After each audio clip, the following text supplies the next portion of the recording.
Okay, so we're back in hot and sticky June in South Florida, right? It's warming up. Humidity is through the roof. Projects are going on. Projects are getting completed. Projects are in process. And I'm literally getting the boat ready for an adventure, research adventure, over to the Bahamas. Next week, we're going to head out and take some time to go diving. I'm going to go looking for pillar corals. We're going to go looking for elkhorn coral. Got some big, huge, massive Montastrea or Montastrea there, and some other huge brain corals. So we're going to make it a point this trip. I got a new GoPro and a camera, GoPro camera, underwater housing, and a light, so we can do some more photography of these great pillar corals over there, because I think it's really important that we document those while we still can, because there's really healthy populations over there.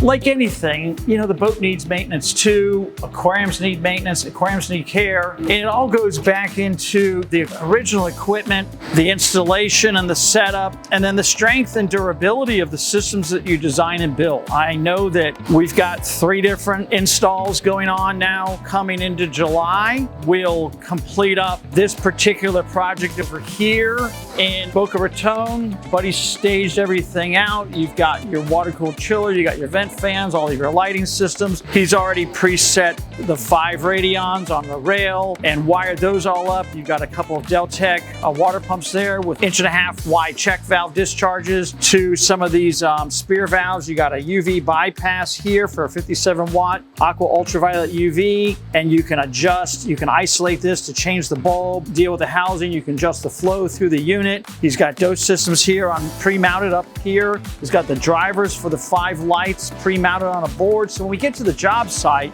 it makes it a lot better for the install process. He's got a couple of MP60 holders.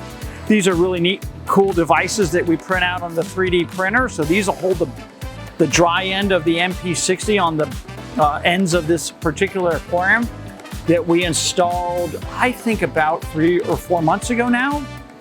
So there's your twin MP60s, your Deltec protein skimmers, fluidized reactors, RO filters, and then more of the Asahi valves. This particular set he's doing all in Asahi. Some of them we do in CPEX. And then the next rack over here, he's got things ready for that solar flare discus aquarium that cracked. That's right. There's the lighting. This is all of the freshwater radion lights that are going on top of that really large, wide discus aquarium. And then for the goldfish aquarium is a simple fluval FX6 filter. That's going to help out with the goldfish in the smaller aquarium that's in the garage area. Just a simple fluidized reactor. And we're always gaining on these projects and doing the best we can, if we have the available time, to preemptively organize pumps and filters. There's the Apex water pumps that we had. We're going to use them on the freshwater discus aquarium. There's a spare as well. A lot of times when we get into a project with a client, especially if it's a one-off pump, we'll go ahead and get a spare motor and sell that to the client so they have a backup. It's important to have a backup.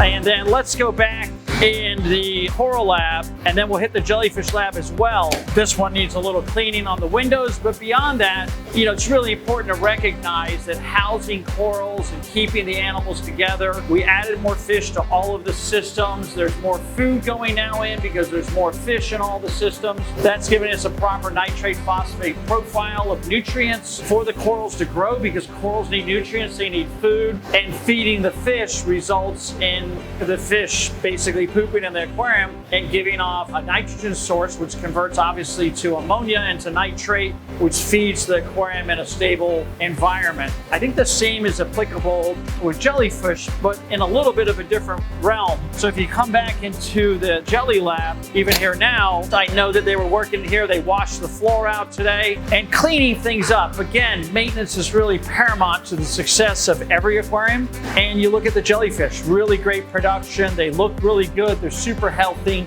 and what they really need is food. You know, it's just a big piece of living plankton, and we grow thousands of them every single year for all of our aquariums and ship them out to aquarists all across the country with our desktop tanks and other ones. And you can see they're always in process, but the one thing that's really important is you got to feed the animals. Jellyfish systems naturally will build up in nitrates because you're feeding so much. They'll even build up in phosphates. And even underneath, you can see in here, there's a yellow sulfur reactor denitrifier that we're using in some of the jellyfish systems to go ahead and absorb nitrates out of solution. Our goal really in a jellyfish aquarium is to keep the nitrates below 20 parts per million. And in a reef aquarium, you're really looking for that balance of nitrate to phosphate somewhere in the 100-to-1 ratio. So you'd have 10 ppm of nitrates and 1.1 ppm of phosphate, or even less. The team is tracking it on the computers here in the shop. There's daily logs that are even handwritten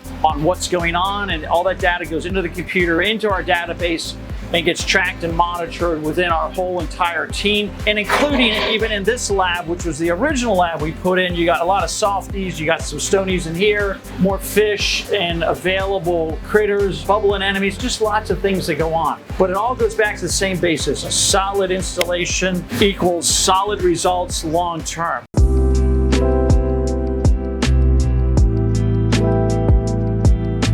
Very important to recognize that we're building these aquariums to last. I mean, as long as people will want the aquarium. I mean, I have aquariums that are running 25, 30 years consistently on a constant basis. It's really a testament to all the work we do and the hard work we do in the design aspect, the delivery, the setup of the aquarium, and then the constant care for these really incredibly beautiful living coral reef aquariums. So remember to like, subscribe, and we'll see you on the next big aquarium install.